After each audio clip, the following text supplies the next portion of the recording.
I'm going to do for you today is show you how clogs are made.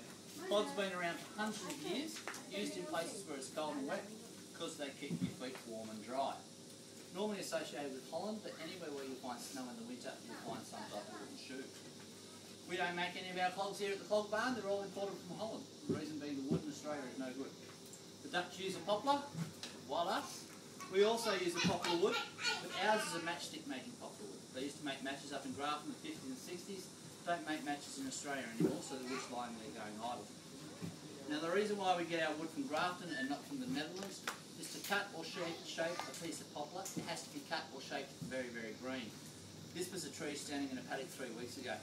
As you can see already, it started to dry out. If this was a commercial piece of wood, they would have thrown it out, basically.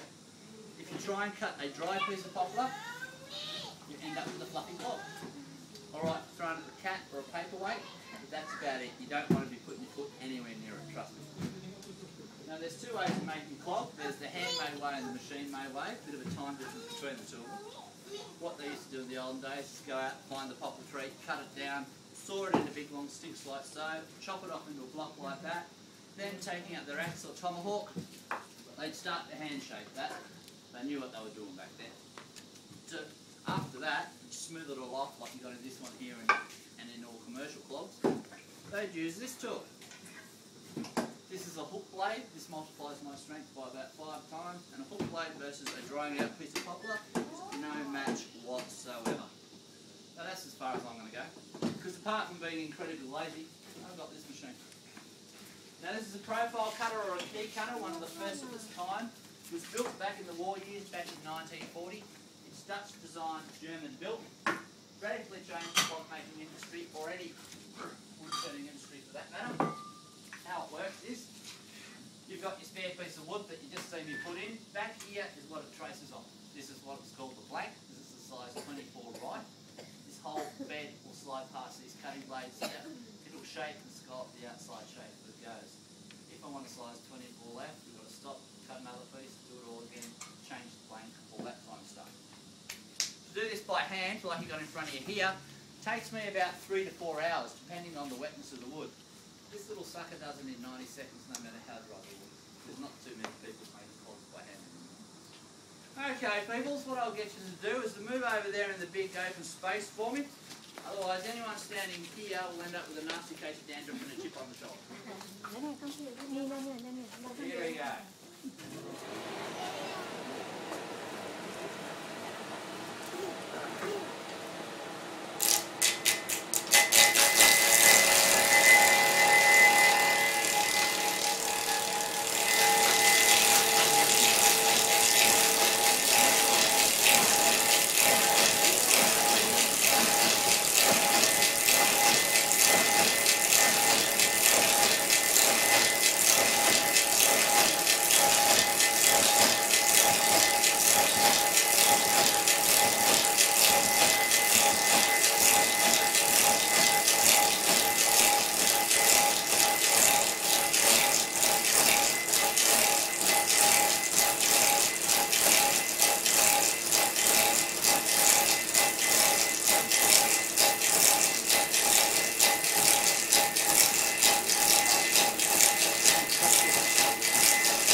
Better than watching me try to carve a piece of wood for 3 hours, I can guarantee you. As you can see, where it's wet, you get that nice smooth carving. Where it starts to dry out, you've got that fluffy appearance already.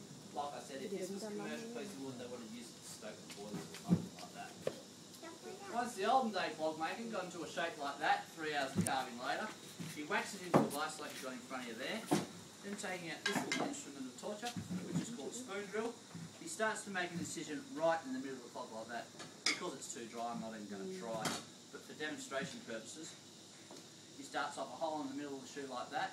He puts another hole down the back of the shoe, and then one more down the length of the shoe like that.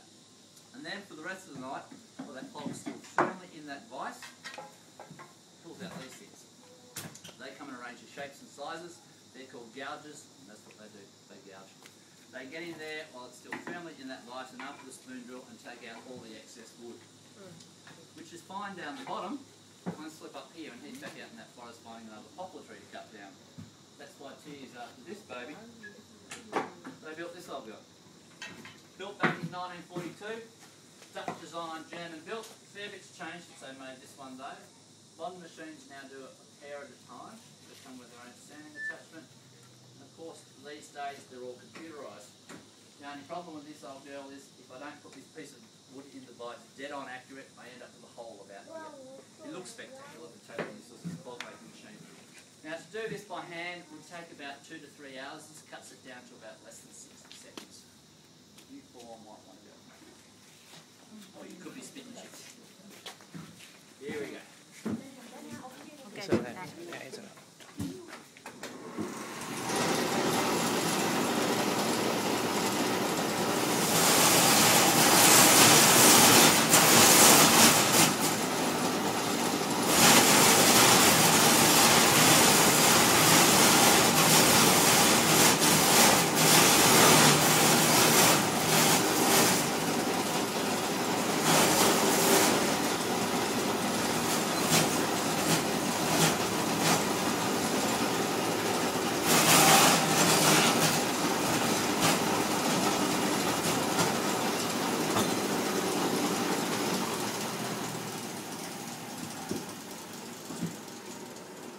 A lot better than using the old hand drill, I can guarantee you.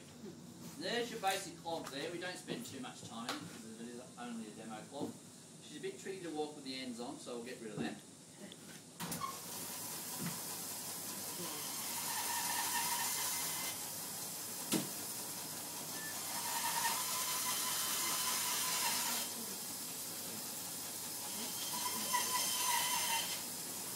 And back to the old hook blade, just to shape it up. You can see where it's wet, it's quite easy to carve.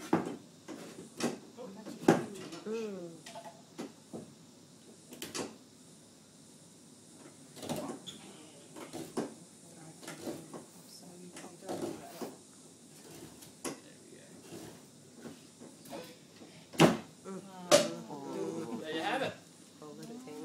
It's got a little bit of moisture in it. Ideally it should all be glowing like this. If it was all glowing like that, it'd go into a drying room now for 2 to 3 weeks, depending on how much moisture's in that clog. Once it comes out of that drying room, all those fibres close up.